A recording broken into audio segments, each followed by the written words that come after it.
नंद आणि यशोदा द्वारकेमध्ये वसुदेव आणि देवकी भगवान श्रीकृष्णाने स्नान वगैरे केलं की आपल्या आईला प्रणाम करायला जावा. बरं का देवकी माते मी नमस्कार करतो. ए बाबा नमस्कार करू नको, दिसायला दिसतोस तो बालक, पण तो बालक नाहीस. आमच्या पुढे प्रगट होताना 8 रूपाचा 4 हाताचा 8 वर्षाची मूर्ती आमच्या समोर. तमाद्भुतम बालकम मंबुजीक्षणम शंखचक्र गदार युधार युधम. तमाद्भुतम बालकम आमच्या पुढे प्रगट झालास त्यावेळेस 8 वर्षाची मूर्ती म्हणून श्रीकृष्णा प्रगट झालास. नमस्कार करू नको, तो सामान्य नाहीस, तो परब्रह्म आहेस, नमस्कार करू नको. देवकी बरा घाबरायची, देवाला नमस्कार करू नको म्हणायची. पण गोकुळामध्ये चला, कारण वसुदेव आणि देवकीने श्रीकृष्ण मुलगा मांडला नाही. आता आलायच ना, आपण देव आपल्या पोटी आलायच ना, मग त्याला आता कसं मानू नयेत, वरवर मानला, पण आतून मात्र भगवान मानत होते. आणि गोकुळामध्ये चला, गोकुळामध्ये नंद आणि यशोदा आहे, ते दोघ जण. नंद यशोदेला जर विचार, यशोदेने सकाळी श्रीकृष्णाला स्नान वगैरे घालावं, गंध लावावा, जुत्ता घालावा आणि गळ्यामध्ये माळा वगैरे घालाव्या आणि श्रीकृष्णाला दूध पाजावं आणि म्हणावं, ए कृष्णा चल बरं माझ्या पाया पडून घे. मी नाही पडणार. मग घेऊ का काठी? यशोदेने पाया पडावा म्हणून हातात काठी घ्यावी. नंदाच्या पाया पड, माझ्या पाया पड, रोहिणीच्या पाया पड. नाही पडलास, तसा जर उद्धट झालास तर मला लोक नाव ठेवतील, पड पाया. यशोदे रागावबाई आणि कृष्णाला पाया पडून घ्यावं. यशोदा भीत नव्हती, उलट श्रीकृष्ण यशोदेला भीत होता. का? भगवंताला विचारलं, तुम्ही देवकीच्या पुढे गेल्यानंतर तुमची देवकी माता भीती, पण यशोदा माता भीत नाही, काठी घेऊन तुमच्या अंगावर येते. त्याचं कारण आहे, देवकीने मला भगवान मानला आणि यशोदेने मला पुत्र मानला. यशोदेने पुत्र मानलाय, मानण्यावर देव अवलंबून आहे. तुम्ही जर इथं स्त्रीने पुरुषाने कुणी जर श्रीकृष्ण माझा पुत्र जर मानला तर भगवान म्हणतो मी त्याचा पुत्र आहे. आपल्या मानण्यावर अवलंबून आहे. शुकाचार्य म्हणतात, परीक्षिता मी गलत बोलत नाही, चुकीचं बोलत नाही. श्रीकृष्ण जर बघायला गेला तर तो देवकीचा आहे, वसुदेवाचाही आहे. शांती ब्रह्म एकनाथ महाराजांनी विषय समजून सांगितलाय. देवकीने वाहिला यशोदेने पाळिला, देवकीने वाहिला यशोदेने पाळिला, देवकीने वाहिला यशोदेने पाळिला, देवकीने वाहिला यशोदेने पाळिला. पांडवांचा बंदी जन होऊन राहिला, पांडवांचा बंदी जन होऊन राहिला, पांडवांचा बंदी जन होऊन राहिला, पांडवांचा बंदी जन होऊन राहिला. एक सखये बाई नवल मिता को काहे, ऐका एक सखये बाई नवल मिता को काहे, ऐका एक सखये बाई नवल मिता को काहे, ऐका एक सखये बाई नवल मिता को काहे. देवकीने वाहिला म्हणजे देवकीचाही संबंध आहे. यशोदे सायासे यशोदेचाही संबंध आहे, पांडवांचाही संबंध आहे आणि आपलाही श्रीकृष्णाशी संबंध आहे. फक्त मानावा लागतो श्रीकृष्ण कुठं जा, मानावा लागतो श्रीकृष्ण माझा आहे. ज्या अर्थी गोकुळ शब्द उच्चारतात त्या अर्थी गोकुळामध्ये राहणारी नंद आणि यशोदेचा मुलगा सिद्ध झाला का नाही बघा. हो, निळोबारायाने सांगितले, सगळ्या संतांनी सांगितलंय. निळोबाराय सुद्धा म्हणतात, गवळण सांगे गौड निला, सांगे गौड निला, गौडन सांगे गौड निला, सांगे गौड निला, गौडन सांगे गौड निला, सांगे गौड निला, गौडन सांगे गौड निला, सांगे गौड निला. पुत्र यशोदा, पुत्र झाला यशोदेला, गौडन सांगे गौड निला, सांगे गौड निला, गौडन सांगे गौड निला, गौडन सांगे गौड निला,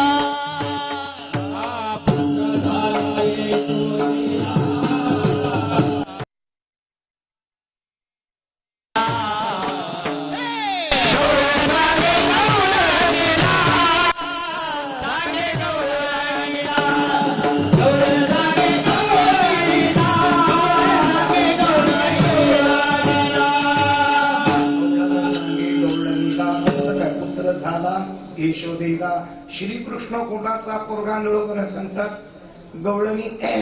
गवळणीच बोलतात की गाग यशोदीला पुत्र झाला. गवळणीचं म्हणणं यशोदीला पुत्र झाला. तुकाराम महाराजांचं म्हणणं यशोदीला पुत्र झाला. शुकाचार्यांचं म्हणणं यशोदीला नंदस्व आत्मदूतपणे नंद यशोदीला पोरगा झाला. मग सगळीच म्हणतात नंद यशोदीचा, देवकीन वसुदेवाचा नाही का? वसुदेव देवकीचाही आहे, पण नंद यशोदेचा म्हणण्याचं कारण आहे नंद यशोदेने माझा तो भगवान मानला, देव मानल्यावर अवलंबून आहे, तो माझा आहे. गोविंद मेरो हे गोपाल मेरो हे श्री बाके बिहारी नंदलाल मेरो हे श्री बाके बिहारी नंदलाल मेरो हे गोविंद मेरो हे गोपाल मेरो हे. भगवान माझा आहे. लोक दुनियात आतापर्यंत पुरुष असेल स्त्रीला माझा म्हणला, स्त्री असेल तर आपल्या पतीला माझा म्हणला, पालक असेल तर पुत्राला आपला माझा म्हणला, पुत्र म्हटला बाप माझा आहे. पण जीवनामध्ये एक प्रेमाने एकदा तरी देव माझा म्हणून म्हणायला पाहिजे. दुनियात आपण कोणालाही माझा म्हणलं. एक मी गोष्ट सांगतो, ती आता परत सांगतो. शहरमध्ये एक सायकलवर पोरगा चालला होता. चालल्यानंतर चौक लागला. चौकामध्ये 500 लोक एकमेकाच्या खांद्यावर हात ठेवून गोल उभे होते, काहीतरी पाहत होते. त्याला वाटलं आपण पाहावं. शेजारी सायकल लावली, खाली उतरला, आला बघायला. काही आवश्यकता नाही बघायची, पण त्याला असं बघावं असं वाटलं. सरकारी मला बघू दे, कोण बघू देते मला तेवढ्या गर्दीत? तो काय त्यांचा पाहुणा आहे का? तो त्याचा जावाई आहे का? त्याचा काही संबंध आहे का? तो पुढारी आहे? त्याला कोण पुढे जाऊ देतं? कोणी पुढे जाऊ देणं झालं. आणि मला बघायचं ते जाऊ द्या. मग त्यानं कॅसेटच बदलली. आता मला जायचंय बघायचंय असं म्हणेच ना, मला बघायचंय तेवढं, जाऊ द्या पुढं. आणि लोक तरी ऐक ना. आता सरती शेवटी मला मोठा प्रयोग करावा म्हणला, जाऊ द्या माझा, तुम्ही जाऊ देत नाही, तुमचा त्याचा संबंध नाही, माझा बाप आहे. लोक म्हणजे अरे बापरे त्याचा बाप आहे वाटते, मग चला बाजूला. सगळे बाजूला सरकले. पुढे गेला तरी म्हणून पडलेलं गाडं होतं. दुसरं काय म्हणून पडलेलं गाडं होतं. मला सांगा कोणाशी कसा संबंध नाती संबंध म्हणू शकतो? गाढवाला बाप म्हणायला तयार आहे, पण परमेश्वराला माझा म्हणायला तयार नाही.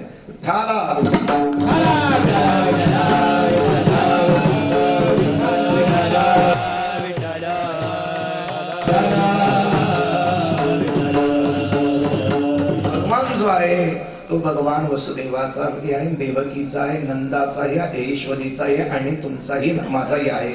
मग तुकाराम महाराज स्तुती करत असतात. जर वसुदेव नंदा आणि यशोदेचा म्हणतात, मग नंदा आणि यशोदा राहतात कुठं? तर राहतात ते गोकुळामध्ये. मग जिथे गोकुळामध्ये नंद यशोदा राहतात त्यांच्याच पोटी आला. त्या गावाचा निर्देश अभंगाच्या प्रथम चरणामध्ये करतात. कृष्ण गोकुळी जन्मला, कृष्ण गोकुळी जन्मला, कृष्ण गोकुळी जन्मला, कृष्ण गोकुळी जन्मला, कृष्ण गोकुळी जन्मला, कृष्ण गोकुळी जन्मला,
गावाचं नाव गोकुळ सांगतात, मग मथुरा नाही ना? आता काय काय सगळ्या शंकाच, गाव मथुरा का गोकुळ, मायबाप वसुदेव का देवकी, सगळे प्रश्नच आहेत. म्हणून दिव्य आहे. मोठ्या माणसाचं सगळं दिव्यच असतं. कृष्ण मथुरेत बी प्रगट झाला असं म्हटले तुकाराम महाराजांनी. बाळपणी हरी बाळपणी हरी, बाळपणी हरी, बाळपणी हरी, खेळे मथुरे माघारी, खेळे मथुरे माघारी, खेळे मथुरे माघारी, खेळे मथुरे माघारी, खेळे मथुरे माघारी, खेळे मथुरे माघारी.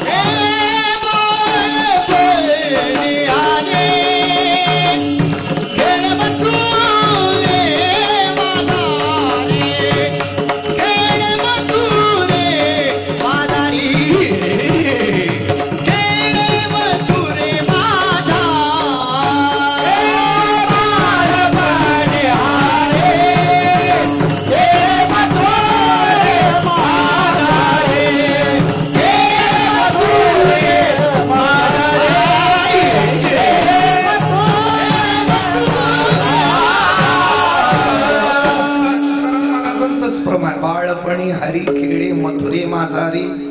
मथुरेमध्ये श्रीकृष्ण खेळला आणि गोकुळामध्ये जन्माला आला. असं कसं सगळे विधान अशी कशी आहेत?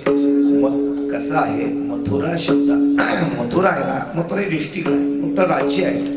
मथुरा प्रांतातील गोकुळ नावाच्या एका खेड्यामध्ये खेळलं असं अर्थ करायचं. आपलं गाव मठाची वाडी आहे. शेवगावामधील शेवगाव तालुक्यातील मठाची वाडी एक गाव असा अर्थ करतात. शेवगावमध्ये अखंड हरिनाम सत्ता झाला. शेवगावमध्ये झाला नाही, शेवगावच्या मठाच्या वाडीमध्ये झाला. तसं श्रीकृष्ण गोकुळामध्ये आला जरी म्हटलं असलं तरी प्रगट मात्र होत असताना तो मथुरेतच झाला आणि मथुरेतून प्रगट होऊन नंतर गोकुळला आलेला आहे. कृष्ण गोकुळी जन्मला. पण कसं आहे अजून युग परत्वे एक अर्थ लावावा लागतो. युग परत्वे. दोघ जण मित्र होते, एकमेकांमध्ये चर्चा करत होते.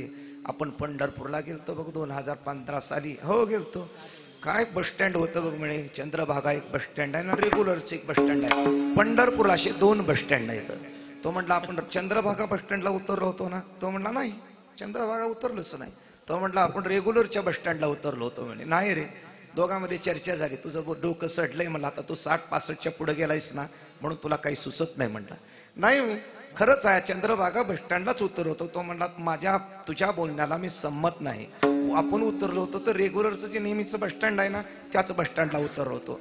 दोघांची चर्चा सुरू झाली. जेव्हा भांडणावरच आले, गरम डोक्याचे माणसं भांडणावरच येतात. भांडणावर आल्यानंतर त्याच्याच गावचा त्यांच्यासोबत गेलेला एक माणूस आला. काय तक्रार करता रे म्हणे. बाबराव खरंच सांगा जातो, आपण चंद्रभागा बस स्टँडला उतरवतो का नाही? हो म्हणे, चंद्रभागा बस स्टँडला उतरलो होतो. हो. मग माझं खोटं आहे का? मी रेग्युलर बस स्टँडला म्हणतो तुझं बी खरं आहे. म्हणला तो बावळट आहेस का? माझंही खरं आणि त्याचंही खरं असं कसं? तुला माहिती नाही म्हणे. त्याचं 2015ला गेलतो तेव्हा रेग्युलर बस स्टँडला उतरलो होतो आणि 2016ला गेलतो त्यावेळेस आपण चंद्रभागा बस स्टँडला उतरलो होतो. हो म्हणला, आता दोघालाही पटलं. म्हणला खरं आहे. त्याचा अर्थ काय करावा लागत असतो? चंद्रभागाचंही बरोबर आहे बस स्टँडला उतरणं, रेग्युलर बस स्टँडला उतरणं हेही बरोबर आहे. अर्थ करत असताना करावा लागतो की 2015 आणि 2016 ही जसा अर्थ करावा लागतो तसं चतुर्युग आहे. 4 युगाची एक चौकडी असते. प्रत्येक द्वापार युगामध्ये श्रीकृष्ण अवतार घेतो. म्हणून आता सध्या मागचा एक चतुर्युग येऊन गेलं. द्वापारे समनुप्राप्ते द्वापार, सतयुग, त्रेतायुग आणि द्वापार. द्वापाराच्या अंती मागच्या चौकडीमध्ये श्रीकृष्ण मथुरेमध्ये प्रगट झाला. तर आताची जी चौकडी चालू आहे, तुकाराम महाराज म्हणतात आताच्या चौकडीमध्ये श्रीकृष्ण गोकुळात प्रगट झाला. फक्त 15 का 16 असं लावून घ्यायचं. तसं चौकडी ही चौकडी का त्याच्या मागली चौकडी?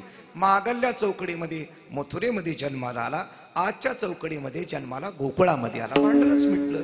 कृष्ण गोकुळी जन्मला, कृष्ण गोकुळामध्ये जन्मला. आता अजूनही काय, मायबापामध्ये वाद होता, मायबापाचा वाद मिटला.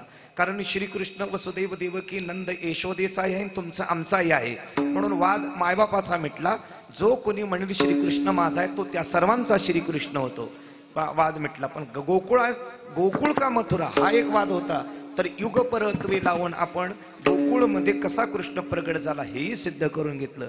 अजून एक वाद निर्माण होतो की श्रीकृष्ण, तुकाराम महाराज म्हणतात जन्मला, श्रीकृष्णाचा अवतार आहे हे म्हणतात जन्मला. जन्मला जरी शब्द उच्चारत असले, समाजाला अवतार शब्द कळत नाही. आता इथं बसलेल्या लोकांना मी एक शब्द वापरला, सांगा असं जर विचारत विवर्तवाद सांगा, काय कळतं? नाही, विवर्तवाद नाही समजणार. अजातवाद सांगता येईल, जे झालंच नाही त्याला, पण विवर्तवाद समजून सांगणं अवघड आहे. चला बिंब प्रतिबिंबवाद सांगा, आभासवाद सांगा, त्यात सांगता आले तर त्याच्यात श्रेष्ठ कोणता आहे सांगा, साधकाला उपयोगाचा कोणता आहे सांगा. असं जर आपल्याला सांगता आले तर सांगता येत नाही. मग समाजाला अवतार शब्द कळत नाही. समाजाच्या डोक्यात एकच बसले, जन्मल बर का पोरग. मग डोक्यात जर समाजाच्या जन्मला आहे, तुकाराम महाराज म्हणतात शास्त्रीय शब्द समाजाला समजणार नाही, तर समाजाच्याच भाषेतील शब्द समाजाला बोलावं लागतात. लहान लेकरू आहे, त्याला स्पष्ट आई आहे, त्या आईला म्हणता येते भाकरी असा शब्द स्पष्ट उच्चारता येतो. पुरुषालाही भाकरी शब्द उच्चारता येतो. पण लहान मुलगा 1.5 वर्षाचा असतील, नुकताच बोलायला लागला, पण घरातले माणसं म्हणतात ना, ए बाबा इकडे तुला काकर देतो, काकर देतो. आई म्हणते ए बाळा मी तुला काकर देते. मला सांगा, आईला भाकर शब्द उच्चारता येतो, वडिलांना भाकर शब्द उच्चारता येतो, पण उच्चार करत असताना भाकरी शब्द उच्चारता न करता काकर शब्द उच्चारतात का? तर त्या लहान मुलांच्या भाषेला अनुसरून त्याला समजेल असं पद्धतीचा उच्चार करतात, म्हणून त्या लेकराला काकर समजून येते. तसं जगद्गुरु तुकाराम महाराज या अभंगामध्ये जरी कृष्ण गोकुळी जन्माला म्हणत असतील, तर जन्म शब्दाचा अर्थ आहे अवतार. विठ्ठला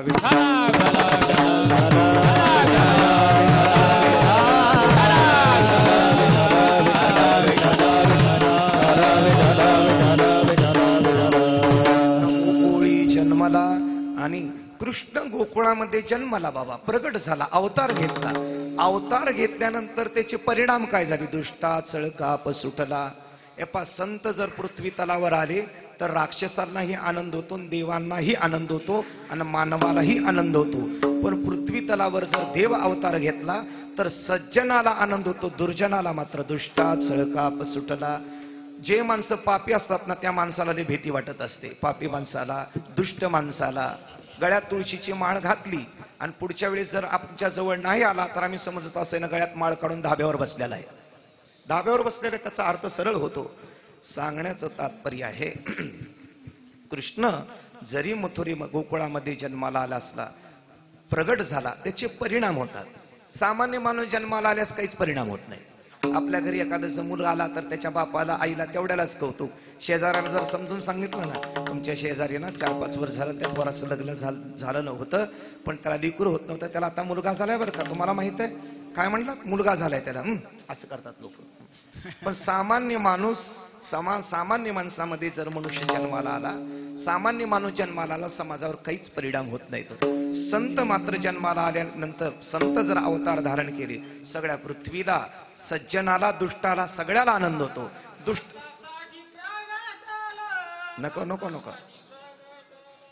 काय तर प्रमाण. धन्यवाद तुम्हाला दिल्याबद्दल. दुष्टा चळका, दुष्टाला चळका सुटतो, म्हणजे दुष्ट चळचळा भीतात. कारण संत जर प्रगट झाले तर संत प्रगट झाल्यानंतर दुष्ट कधीच भेट नाहीत. दुष्टाला माहित आहे आपला अंत होणार नाही, पण आपल्या अंतःकरणामध्ये जो दुष्टपणा आहे संत नक्की घालवते. जी खळांची व्यंकटी सांडू, तया सत्कर्मी रती वाढू, भूता परस्परी पडो मैत्र जीवाची. सत्पुरुष जर प्रगट झाले तर दुष्ट काही भीत नाहीत, पण देव प्रगट झाला की देव प्रगट झाल्यानंतर मात्र दुष्ट भेतात. दुष्टा चळकाप सुटला, चळचळा कापतात. आजा सर्प न्यायी, कीटक भ्रमर, दिसते नारी नर तया परी. आजा सर्प न्यायी, कीटक भ्रमर. आजा शब्दाचा अर्थ आहे बोकड, सर्प शब्दाचा अर्थ आहे धामीन. धामीन सर्प आणि बोकड या दोघांची जर नजरा नजरी झाली तर जाग्यावर बोकड मरतो. विठ्ठला विठ्ठला.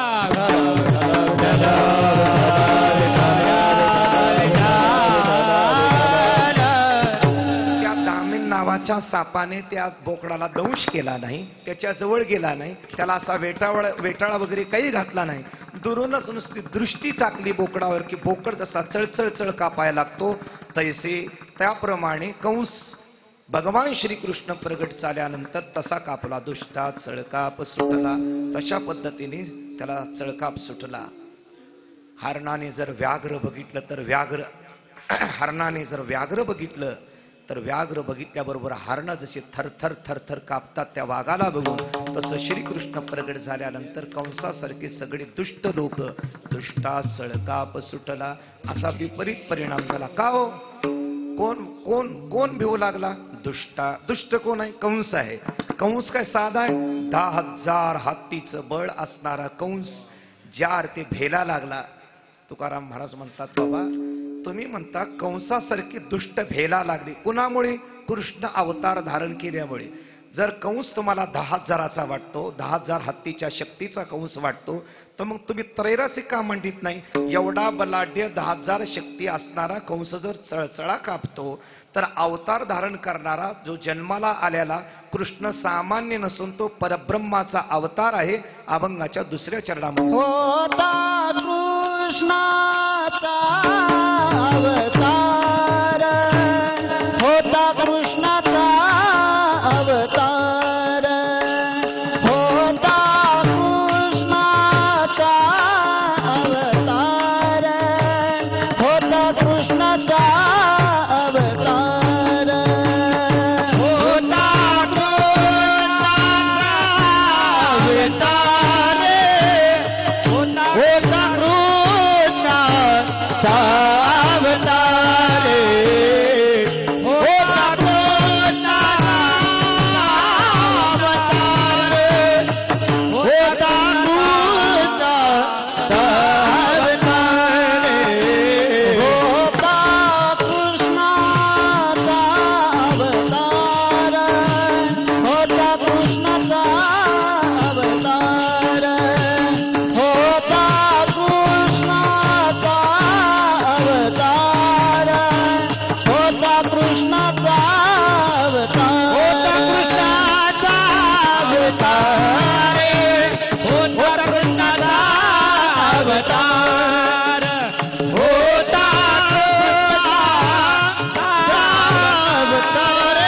करती घरोघर, आनंद करती घरोघर, आनंद करती घरोघर, होता कृष्णाचा अवतार, होता कृष्णाचा अवतार, होता कृष्णाचा अवतार, होता कृष्णाचा अवतार.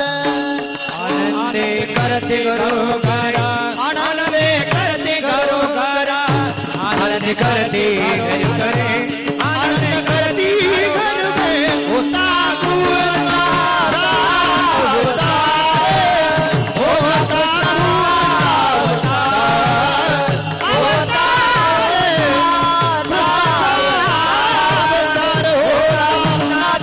अवतार, कृष्णाचा अवतार. आनंद करीती घरोघर, होता कृष्णाचा अवतार. 10,000 शक्ती असणारा कंस जर श्रीकृष्णाला भेट होता, तुकाराम महाराज म्हणतात त्याला सामान्य समजता नाही. होता अवतार कृष्णाचा अवतार होता. कृष्णाचा अवतार कोणाचा होता? भगवान श्रीकृष्ण सामान्य नाही, प्रत्यक्ष परब्रह्माचा अवतार श्रीकृष्ण आहे. प्रत्यक्ष परब्रह्म आहेत. परब्रह्म निष्काम तो हा गवळीया रे, परब्रह्म निष्काम तो हा गवळीया रे, परब्रह्म निष्काम तो हा गवळीया, परब्रह्म निष्काम तो हा गवळीया रे. वाक्यावाळे अंडू कृष्ण नवनीत चोरी, वाक्यावाळे अंडू कृष्ण नवनीत चोरी,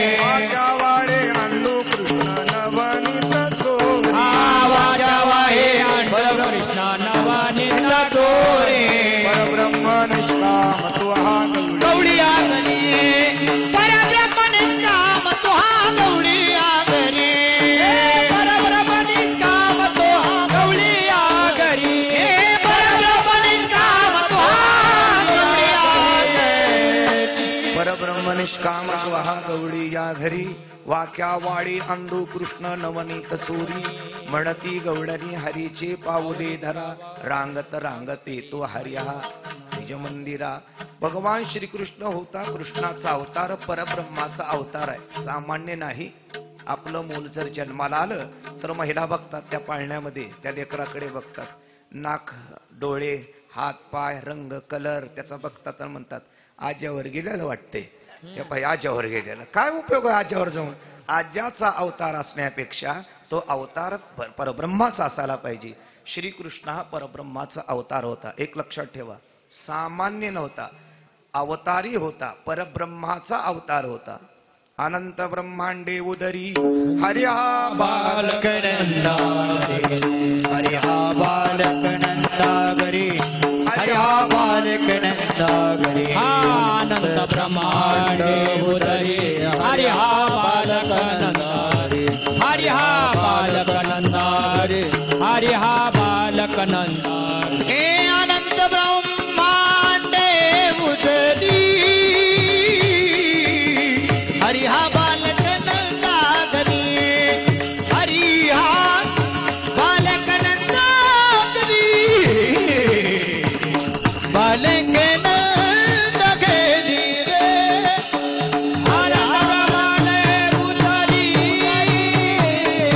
हरिहा बालक नंदागरी हरिहा बालक नंदागरी हरिहा बालक नंदागरी अनंत ब्रह्मांडे उदरी हरिहा बालक नंदा घरी. श्रीकृष्ण नंदाच्या घरी आहे, बालक बालक रूपाने आहे. असं नवल केवडी केवडी नकळी कानोबाची कोडी. श्रीकृष्ण प्रत्यक्ष अवतारी आहे. महाराज एवढा मोठा अवतार आहे, पण अवतारा आल्यानंतर सगळे कर्तव्य कर्म केले, लोकालाही तेच सांगितलं. नियतं कुरु कर्मत्वं कर्मजायो ह्यकर्मणः.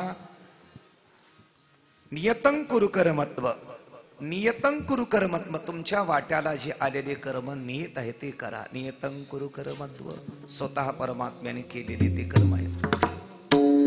शरीर यात्रा पिचते न प्रसिद्धीर्ध कर्मणाः.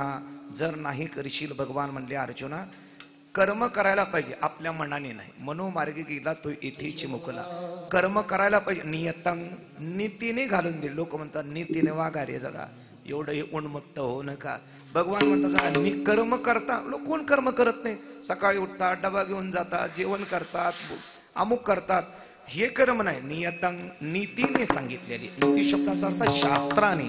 नियतं कुरु कर्मत्वं कर्मजायो ह्यकर्मणः. नियतं कुरु कर्मत्व एक शब्द, नियत कर्म करावे. दुसरा शब्द बघा, दुसरं पुढचं वाक्य किती महत्वाचं आहे ते बघा. जायो ह्यकर्मणः, न करण्यापेक्षा कर्म केलेले चांगले. अजिबात न कर्म केल्यापेक्षा कर्म के जायो हे कर्मणा. जाय शब्दाचा अर्थ श्रेष्ठ. न कर्म करणाऱ्या माणसापेक्षा श्रेष्ठ कर्म करणारा श्रेष्ठ. म्हणून तुम्ही कर्म करा.